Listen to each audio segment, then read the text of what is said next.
This is BIA, Becoming in Action, a space to explore the lifelong journey of growth as leaders, as professionals, and as human beings. Through honest conversations and lived experience, we evolve with courage and intention. Here's your host, Sandy Abear. Some people are born knowing exactly who they are, even if it takes decades to fully live it out. My friend Mary is one of those people. Mary grew up in Timmins, Ontario, the youngest of 5 kids and the only girl in a family rooted in the lumber industry, work that was practical, physical, and grounded. But from early on, Mary was drawn to something different. She wanted to be an artist, and she didn't just dream it, she did it. She studied fine art, worked at the Royal Ontario Museum in Toronto, and later at the Toledo Art Museum, immersed in the world of exhibitions and institutions. But somewhere along the way, the job of managing art began to crowd out the love of making art.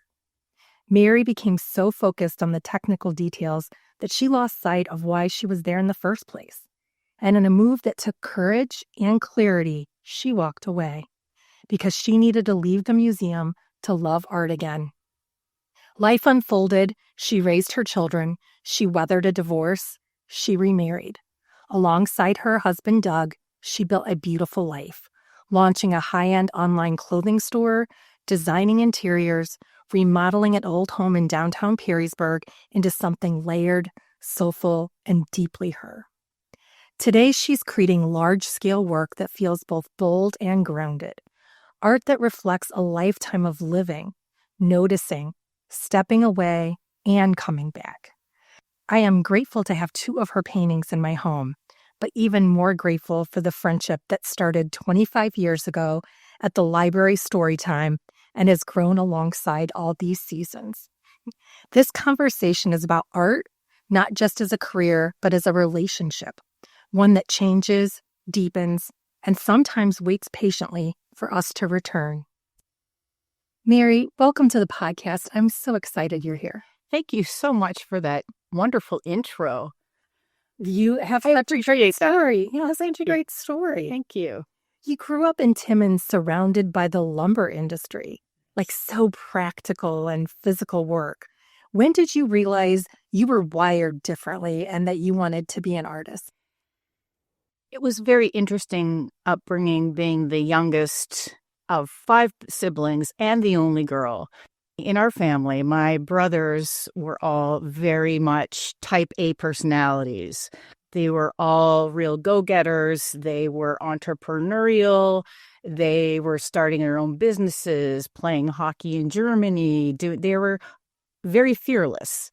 And I really looked up to them in that respect. But I never really felt like I had to be competitive with them either. I didn't have to go into the lumber industry. I didn't have to follow what the rest of my family was doing. And do you think that freedom had to do with the fact that you were a girl or the youngest or a combination? Yeah, I always say I was kind of under like the testosterone radar because, they were so boisterous and busy and doing this and that. And it was always about the boys, that I could kind of quietly do my own thing. And I like that. I mean, I often say, I'm the quiet one in the family and no one believes me, but I really am. So I was really able to do something that was completely different and just for myself. It was encouraged to a point, but art at that time was not, it was not employment. It was not a job that you sought to be. It was not a career. So it was more of a hobby for me at that point when I was younger. But I think it was important because from a very young age, it was probably the first thing that really started to define me, who I am, because I was getting attention for it from my family, from teachers, from my peers at school. So it just made me feel good about myself. And so it was just an escape. It was escapism, really, from a very boisterous, loud, crazy, yet lovely family. So you discovered it through school, just art class? I took, art class in school, and I also took some painting classes at one of the only cultural centers in the city at the time, because, Timmins at that point in time did not have a lot of cultural outlets. So I started taking these painting lessons. I remember from a woman named Madame Tremblay, and I started to learn how to oil paint, and that's how I got into it. What were early moments and mentors that made you feel like art wasn't just a hobby, but what you were? That's a difficult question because I didn't really feel like I had anyone totally encouraging me to be just an artist.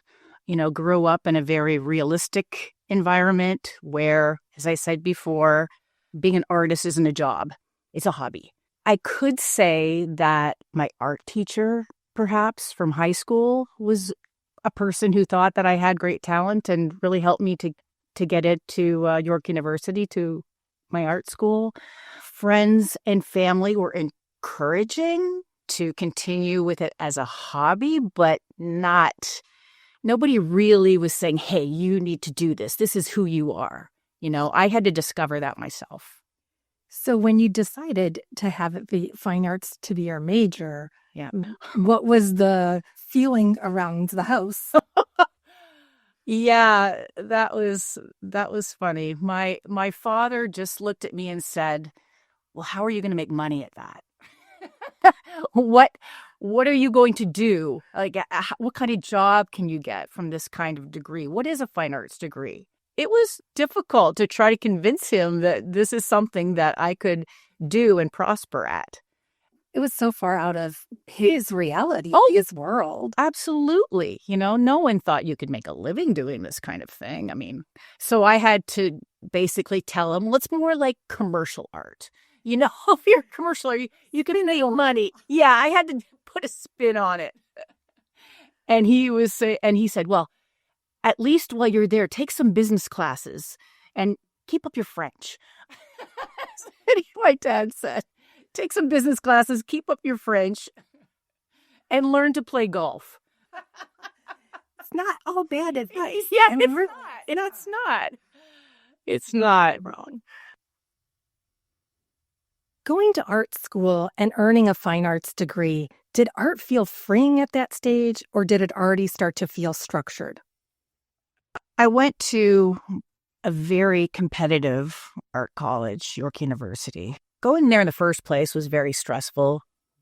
First of all, leaving a town of 50,000 people to move to a big city like Toronto, and being introduced to just a plethora of people, life, art, in that program. It was very competitive. It was really stressful because not only are you competing with fellow students, but you're also competing with your professors because they're all in the art world. And as soon as you graduate, these are the people that you are competing with for gallery space, for jobs, for attention. It was difficult. It was eye-opening. It was critical. It really helped me to take criticism a little bit better, to grow some skin on my back, because, some of those criticisms were heavy duty. And now that I look back, I think that a lot of them were just plain wrong and mean and there to discourage you. It was it was difficult. It was difficult to navigate, but getting through it was great. And then I was so lucky that I was able to get a position at the Royal Ontario Museum, and I started in a contractual position. Luckily enough, I was hired by someone who was also from Northern Ontario. Oh, wow. Yeah. He looked at my work and thought it was great. And he looked at the rest of my resume and he says, "You're from Timmins? Well, I'm from North Bay."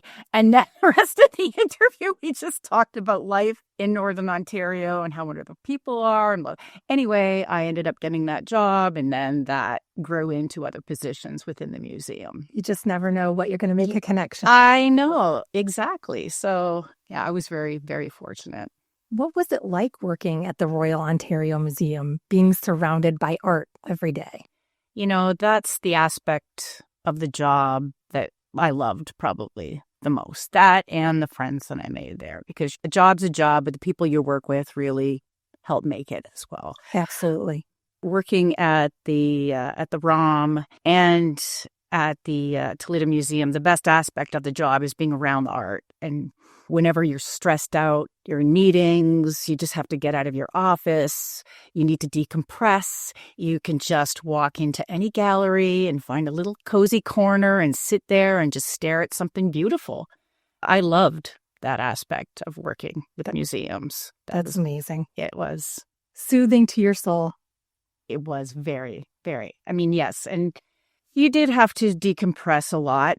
There were deadlines and everything had to be perfect. When you're displaying things, when you're handling artifacts, when you're mounting artifacts, there's no room for mistakes, really. You've got these priceless things that you're handling and that you're trying to show to the world, and you want to do it the best way possible. There was always that pressure and that love, that respect for art and objects and decorative arts and everything else that they had there.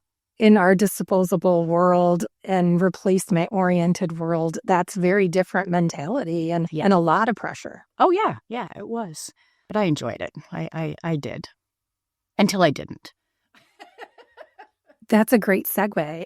At what point did you realize you had become more focused on producing exhibitions than actually loving art? When I first started working in the museum business, I was mainly working as a designer in more of a creative capacity. I was doing a lot of case design, mount design, exhibit design. A lot of project management as well went into that, which I loved. So then when I then started working in more of a managerial capacity, it became more about contracts, staff management, conflict management, budgets. I just lost that ability to design, to create. It just wasn't making me happy anymore. I was losing that. I was, as we said earlier, I was losing my love for art. I was so pigeonholed into the whole business aspect of art that sometimes I would just walk right straight through galleries with beautiful impressionist paintings, Monet's, and you've got a Van Gogh and these gorgeous, Renaissance pieces and I just wouldn't even look at them. I would just go back and forth every day, going to a meeting, going to a conference, doing this, doing that, getting my budget ready. I just lost my focus.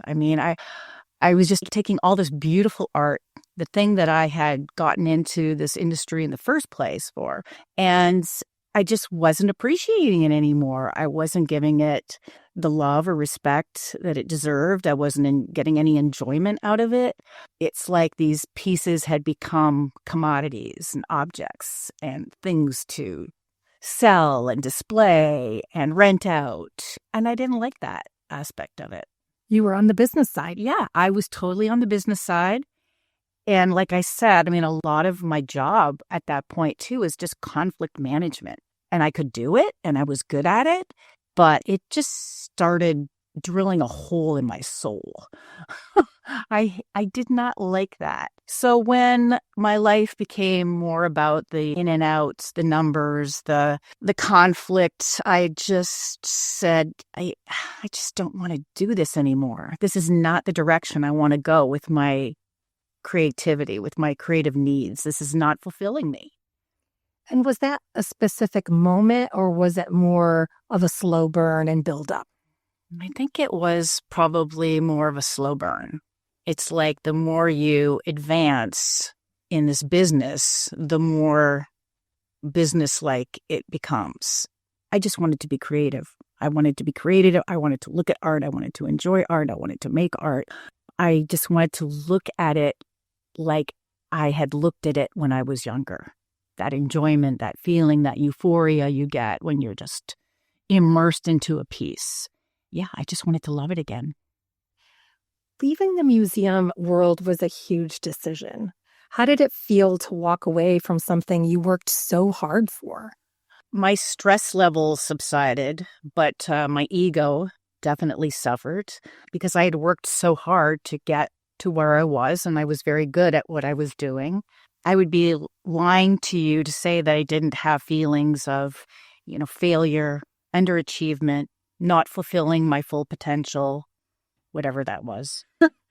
I was grateful for being able to stay at home for my kids while they were young, but I also felt like I was falling behind in some way.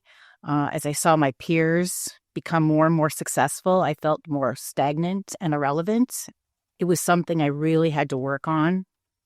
I mean, everybody I know has feelings of inadequacy and everyone is self-conscious, but I was always told that I was smart, capable, talented, and going places, and then I was just not. I was just stuck. Even though people would tell me, oh, well, yeah, but you're a mother now. You're doing this. It's okay, but still, like I said, when I was younger, I was not competitive with my brothers, with my family, but I was so competitive with myself. Right. That's the problem I had. So I had to really redefine myself and my future and kind of take all the experience that I had and try to parlay that into something else where I could be more independent, where I could use my experience, where I could be creative.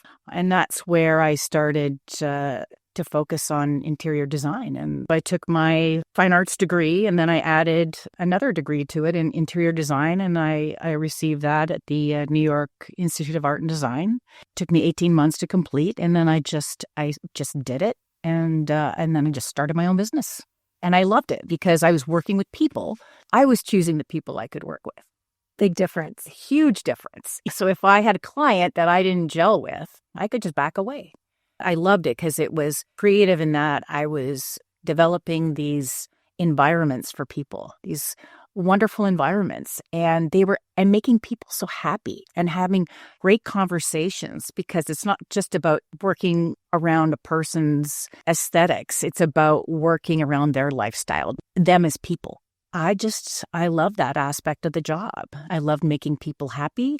I loved setting my own schedule. I loved being able to pull in on all parts of design, from decorative arts to architecture, because we did a lot of architectural work as well, fine arts.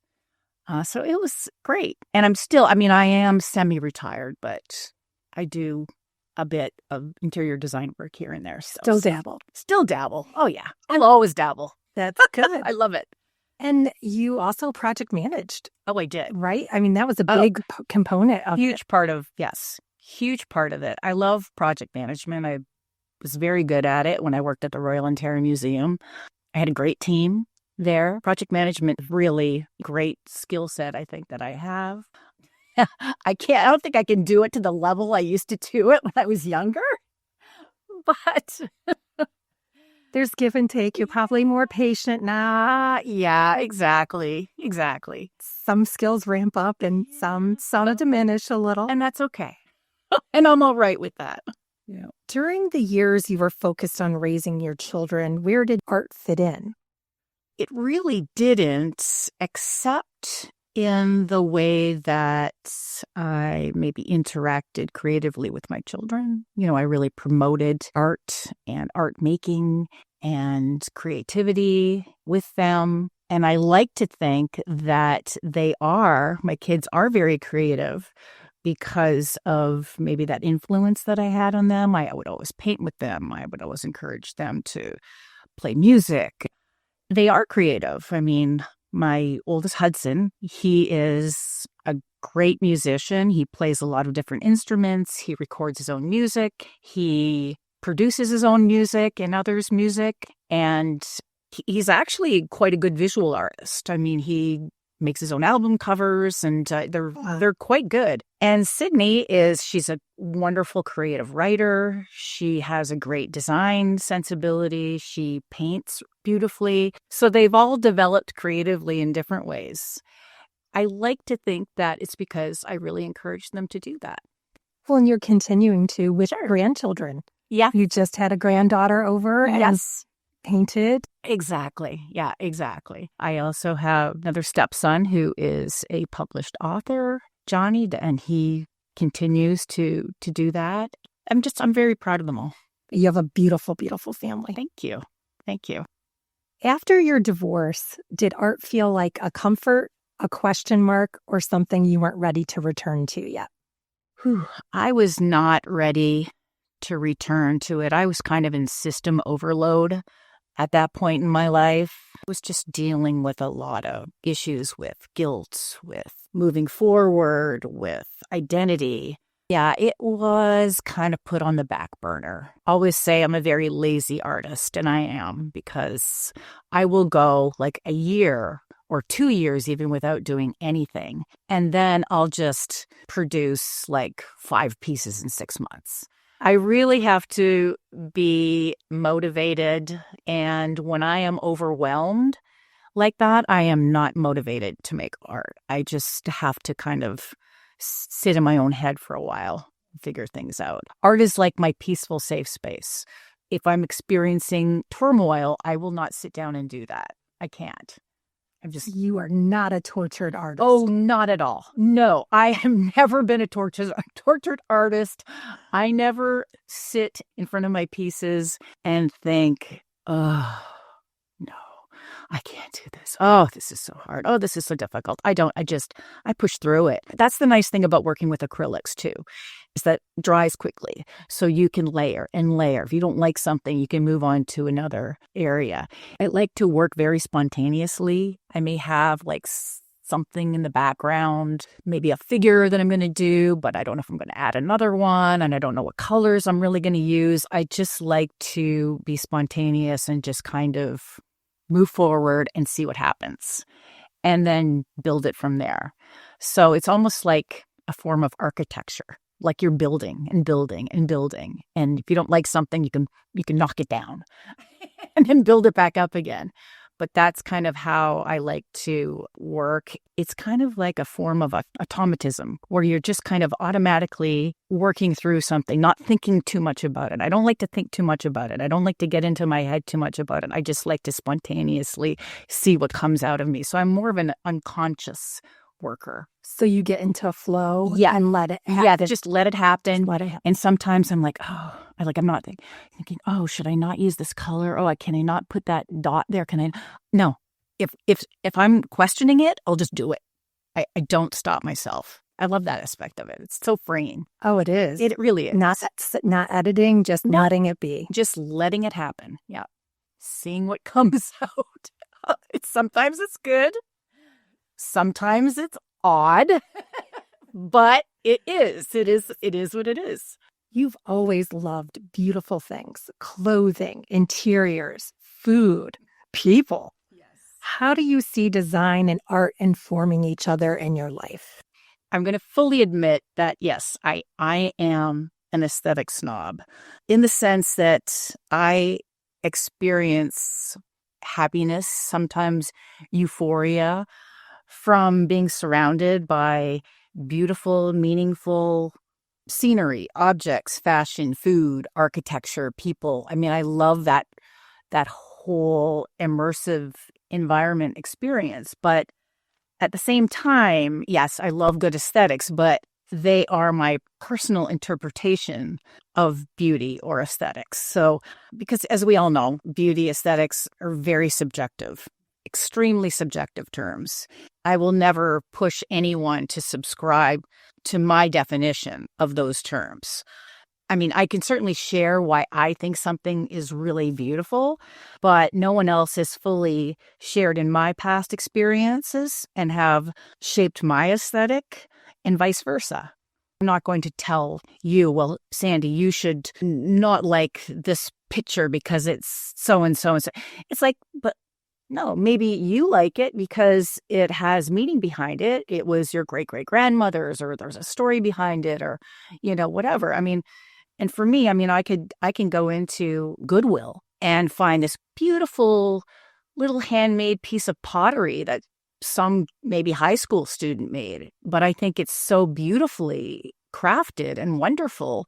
And that will have just as much meaning to me as, one of our Cortez photographs on the wall in our home. I mean, it's just, I don't distinguish. That kind of opinion comes from personal experience. In interior design, I mean, certainly someone's hiring you because they want your opinions on certain things. Right. And that's fine. But, I would never just walk into someone's home and just say, oh, my goodness, no, why do you have that there? No, because everybody's got their own story. It's very subjective. I love that immersive experience. I love being surrounded by beautiful things according to my standard of beautiful, meaningful things. I think that's why I love the designer, Ralph Lauren, so much, because he does that. He has this cinematic vision of what people would maybe dream to have, like a lifestyle. He builds lifestyles. He incorporates not just fashion, but he incorporates everything from dinnerware to homes to the scenery. I mean, he builds these make-believe environments that you think you can have. Right. If you buy into it all. I like that aspect of the way he works. I mean, I don't even see him as really a fashion designer. I see him as a lifestyle designer. Well, it's always fun to go to your house for dinner. You set a beautiful table. Oh, thank you. You have such attention to detail, flowers and place settings, and it's always gorgeous. Oh, well, thank you very much. And you and Doug are so fun to have over for dinner because you also appreciate all those little details. Oh, I do. I love it all. I notice it all. I love it all whenever we come here for dinner. I love the multi-sensory experience. So I'm looking at beautiful things, smiling people, delicious food. So I'm having taste sensations, visual sensations, listening to great jokes and stories. I mean, the whole gamut of that aesthetic experience. Mary's famous for saying everyone's the best one. Like when we did our pairing, each chip and wine pairing was the best one. It's very fun to have her over. I have such an appreciation for good food, for good wine, for good friends, for good conversation. Yeah. I can see the good and the beauty in just about everything. Yeah. So to be fair, those pairings are all very different. So, they are wonderful in their own way. Yes. It's hard to compare. They're all perfect. You remodeled your house in downtown Perrysburg, and it is gorgeous. But I will never forget when you had it gutted and I walked in, I was terrified. You and Doug. Ooh. And I knew you had it. But my mind doesn't work that way. I don't have that vision. And it just turned out so beautifully. Tell me how that whole project was an artistic expression for you. Well, I had been running my interior design business for quite a few years, so I kind of knew the things that I liked, what I wanted to put into my own home. We had sold our larger house because we were downsizing. And this was kind of like a blank canvas for me. It was this historic house downtown. We had to really gut it and had carte blanche, really, as to what to do. So for me, that's the most exciting thing in the world.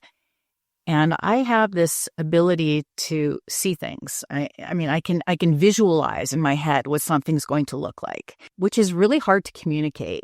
It's hard to communicate to clients. It's hard to communicate to friends. It was really hard to communicate it to Doug, my husband. But I kept saying, trust me. It's going to be okay. It's going to look good. I loved it. I mean, I loved the whole process. It was difficult. And it always takes longer than expected. It's not like an HGTV program like, we'll go away for 6 weeks and I'll be done. No, it took a long time. I mean, it was like 1.5 years of construction. I remember you coming in, looking around, and Gerard was there, I think, as well, and going, oh boy, everything was down to the studs. It was a mess. There was like a piano in the middle of the living room, and it was just covered up.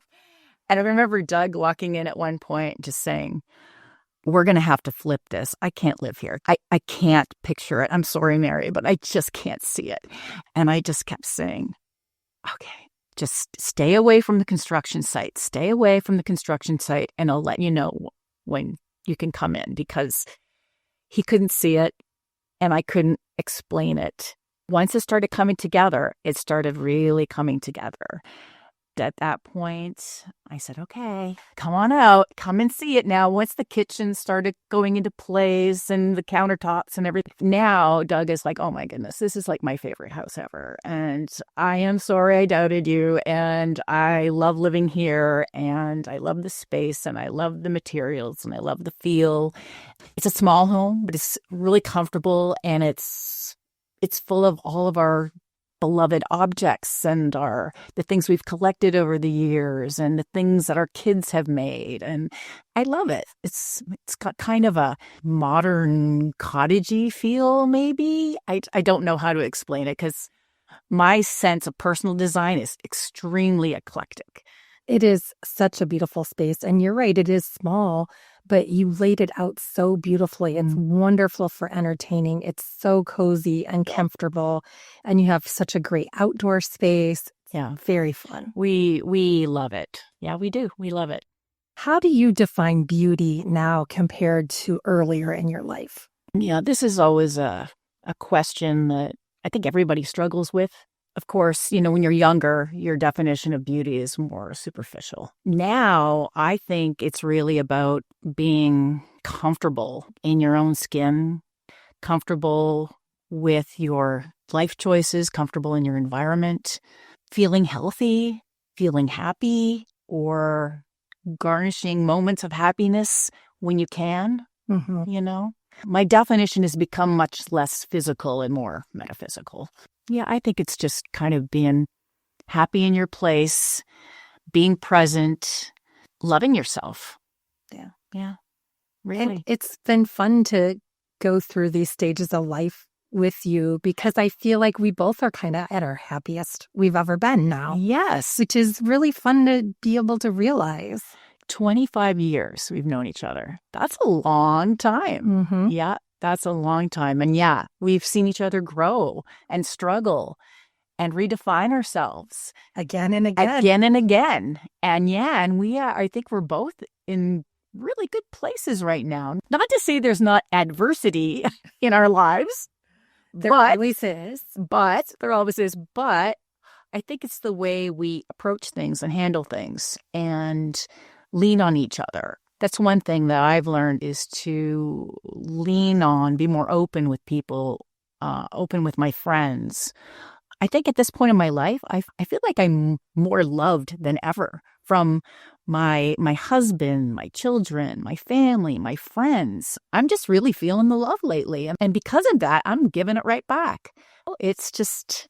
It's a dance, right? It is a dance. And I love that dance. And I'm very comfortable with who I am and where I am right now in my life. And I'm just thankful to everybody who's in it, and thankful to you for creating such a beautiful community of people over the years and bringing us all together and letting us share in each other's lives. Beautiful. It is. It really is nice. I'm just so fortunate. I feel very fortunate that I have the life I have with the people around me and my friends and my family and my husband. And it's all working well for me right now. Yes. I'm happy. Me too. It's really great. Yeah. Although I do want to hold you to Sundays are for shuffling. Oh, yes. I know. We like to dance. And we want to learn how to shuffle. I don't think we're going to be like Instagram reel ready anytime soon, but I would know to do it. I have a feeling you've already been practicing. I haven't, but Gerard tried it. He did? He did. Because I had good at it? He said no, he can't do, but he did try. I wasn't there. Is he going to shuffle with us? I doubt it. Oh, come on. I will shuffle with you. What finally pulled you back into painting after all those years? COVID. It was, and I think everyone has kind of had like a some kind of a renaissance during their COVID year of isolation. But yeah, it was just like, what? I am bored. Why am I not painting? Why am I not doing this? So yeah, I started again, and it just kind of reignited the passion in me in doing that. Was it scary to start again, or did it feel like coming home? It wasn't scary. Coming home, yes, in the sense that it always gives me this sense of peace when I'm painting. I'm just kind of in the zone, so I missed being in that zone. Your work is predominantly large scale. What draws you to working big? I love large scale artwork. I love looking at it and making it.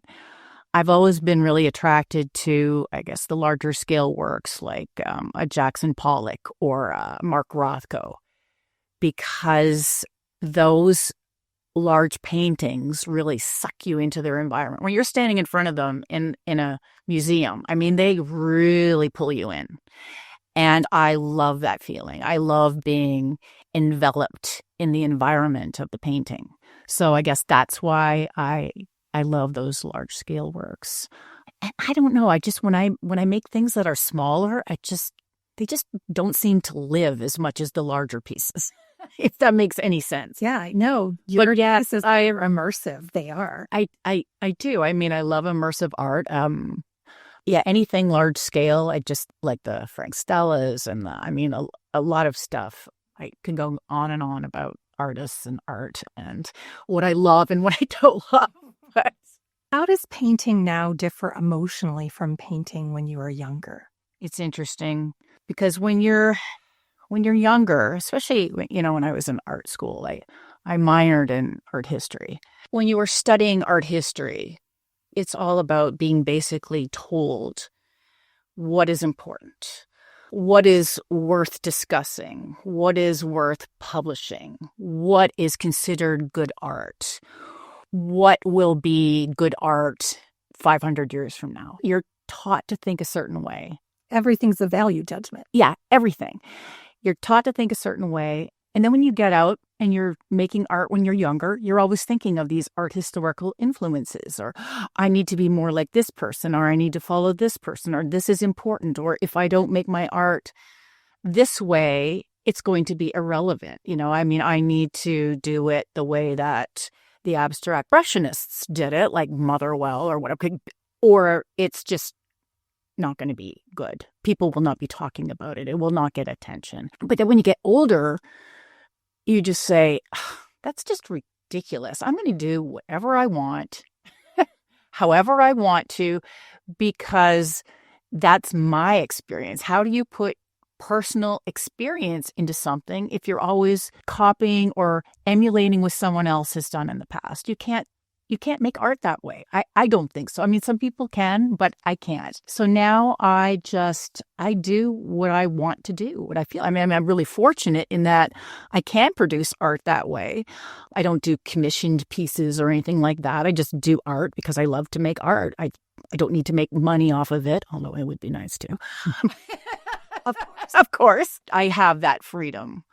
I produce it from my subconscious, my experiences, my loves, and no one else's. It's a completely personal endeavor that is just 100% my own, 100%. And I love that. That's great that time has given you that kind of freedom. Absolutely. And it does take time because I was not thinking that way in my 20s. Yeah, I don't know very many people who were.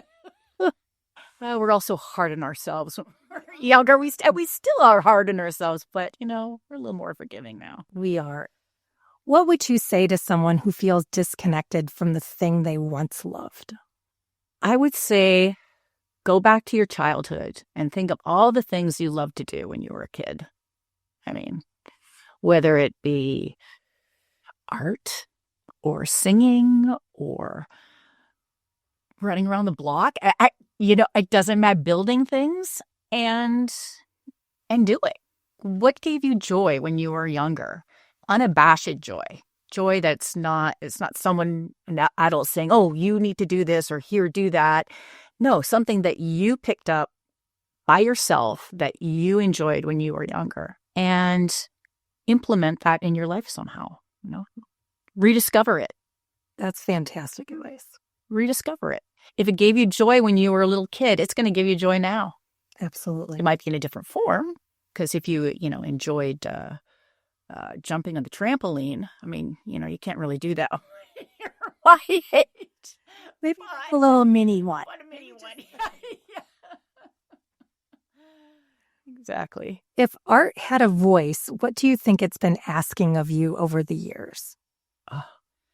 I think it's just been asking me to be kinder to myself, to not be so critical, to just enjoy the process, just enjoy putting the brush to the canvas and seeing what happens. One of the things that I just love the most about making art, making something come into being that was never a part of this earth before until your brush touches the canvas.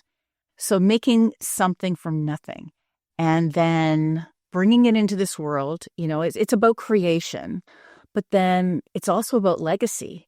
So you're creating something, and this thing will always be hanging around unless someone destroys it. People will know, well, hey, this was my mother's, or she was an artist. And it tells a history about yourself. You're leaving, you're just making something out of nothing, creating, I think, beautiful things to leave on this earth, to leave behind.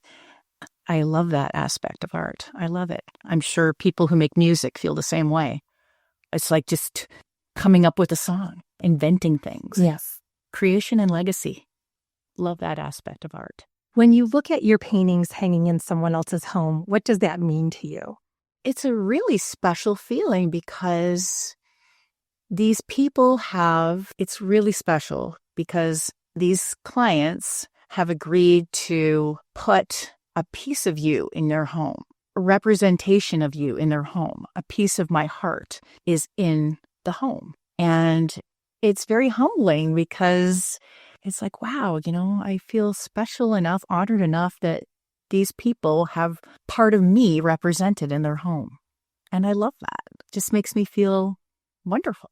Well, your art is gorgeous, and I love having it as part of my everyday. I don't sit in my dining room every day, but I definitely am in my office every day. And really, that painting in my office is representation of Dia to me now. Both of those paintings bring so much joy to everyone who visits my home. So I am very grateful and love those pieces. I am so happy. I just love this last series. I think it's very strong, figurative, female power. Yes. The female gaze, Gaze, and they're very empowering pieces. I love them. Yeah. It's a good series. They're powerful. They are very powerful. I really enjoyed making them. And I'm still working on my last one right now. So coming out soon. I can't wait to see it. What are you most curious about in your art right now? I mean, I've always loved working figuratively, but I've usually always worked in acrylic. But now I'm very curious about working more in more of a multimedia kind of arena, introducing more multimedia aspects to my painting and maybe getting a little bit more organic with my themes. I'm not sure yet, but that's something I'm working on. Oh, I can't wait to see that series. Yeah. What advice would you give to your younger self? Don't use guilt as motivation. Be kinder to myself, cut myself more slack, make more mistakes. Don't be afraid to fail. Surround yourself with good people, not necessarily a lot of people. Love being present and learn to love your quiet more. It's very hard, especially in the environment I grew up in, was always talking, always noise, always this, always that. It's hard for me just to be quiet. Yeah. Or to be comfortable in silence. It's something I've always struggled with. I think the younger you learn how to do that, I think the easier it gets as you get older. I agree. Yeah. All right, rapid fire question round. Oh boy. Oil or acrylic? Acrylic. Morning creativity or late night inspiration? Definitely late night. A color you're drawn to lately? Lavender. One word for how art feels to you right now? Freeing. A place that always sparks your creativity? Big cities. Music or silence while you paint? Both. One artist, living or dead, you'd love to have dinner with? Just one? Can I pick? Okay, two. Okay, can I? Okay. Living artist. Oh, probably Francesco Clemente. And a dead artist. Oh, at a dinner party, Salvador Dali would probably be a really good choice. Art that challenges you or art that comforts you? Both. Okay. And I think that you can experience that at the same time. Yeah. Yeah. Finish this sentence. Art keeps calling me back because...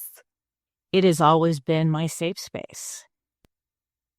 Mary, thank you so much for coming on Thank and you. this conversation. Thank you so much for having me. I really appreciate it. I love talking about art. So thank you for letting me share my experience and my love of art and my love of life right now. Thank you for being my friend for the past 25 years. Thank you. And for the next 25. Oh, yes, the next. Oh, more than that. 40. It's good as long as we can do it happy and healthy. Well, if we do start shuffling, Yes, we're going to be around forever. we're going to be around forever. Thank you for having me. Thanks for coming. Love you. Love you too. Thanks for listening to Bia, Becoming in Action. The name Bia comes from the Greek goddess of force and power. And to me, it's not power over others, but the inner strength it takes to speak honestly, set boundaries, and move forward with intention. Becoming in Action focuses on the fact that growth requires both reflection and movement. Awareness without action doesn't change anything, and action without awareness isn't sustainable. Becoming really is a practice. If this sounds like a journey you're interested in going on with me, please hit follow in Spotify, follow Bia Personal Coaching on Instagram, or check out my website, biapersonalcoaching.com. And if you know someone who's in a season of becoming, please share with them. Thank you, and see you next time.